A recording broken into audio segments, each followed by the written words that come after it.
So much has happened since I last saw you. I lost my hammer, like yesterday, so that's still pretty fresh. And then I went on a journey of self-discovery, where I met you. The God of Thunder is back, and this time he puts the comic in the word comic book. Yes, these are comic book movies we're talking about here from Marvel as usual, but the first two Thor movies didn't rock my world. I know they did very well and people loved it, but it was a little too dark for me and it took itself a little too seriously. Now they found the formula, and I think they have a lot to thank Guardians of the Galaxy's success for that. It's just really adopted that kind of formula.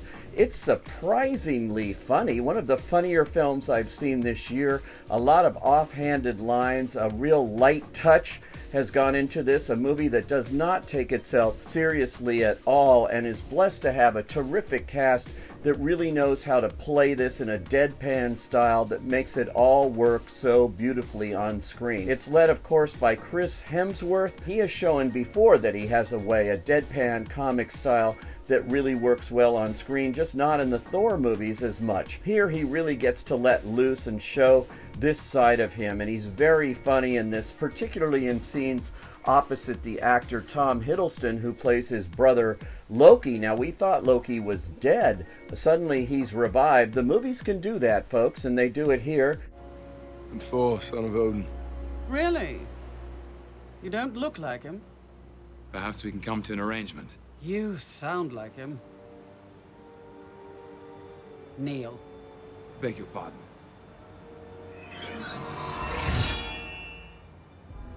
Neil.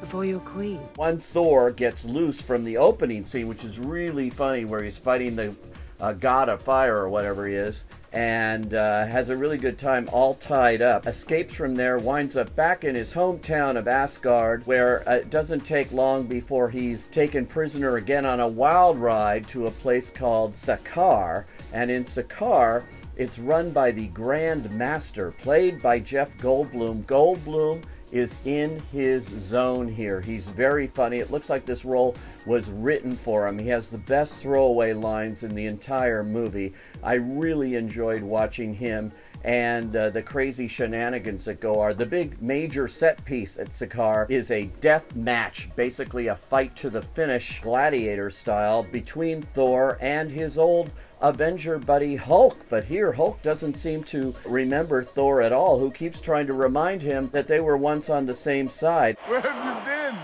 Everybody thought you were dead. It's a fun match, really, really entertaining. And of course, the Hulk has a day job as Bruce Banner, and he turns up as that too in the guise of Mark Ruffalo, who's very good in this role. There are other Avenger types in this, other Marvel characters, including Benedict Cumberbatch, who turns up briefly as Doctor Strange. I won't tell you everyone that turns up or all the surprises along the way. One of the best characters in this is Hela, and that is Cate Blanchett, playing it to the hilt here as the long-lost sister of Loki and Thor, and she is the goddess of death, definitely has a chip on her shoulder.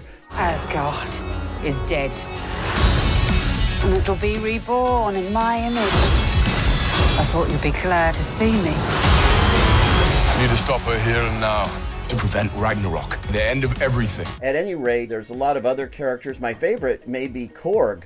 I loved Korg. It's a guy made out of stone, CGI creation supreme, in the form of the director here, Taika Waititi, who did The Hunt for the Wilders People and also What We Do in the Shadows, which was a mockumentary about vampires. Very funny movie. I think that's where this movie gets its real sense of humor. He really knows how to play it light and has a great touch for that without going too much over the top. Of course, how can you have a Thor movie that is not completely over the top? This one is, but it's still a lot of fun, a lot of CGI, a lot of battles, a lot of action, and a lot of laughs. I had a really good time with this movie. I think you will too. It's, for fans of Thor, an absolute must.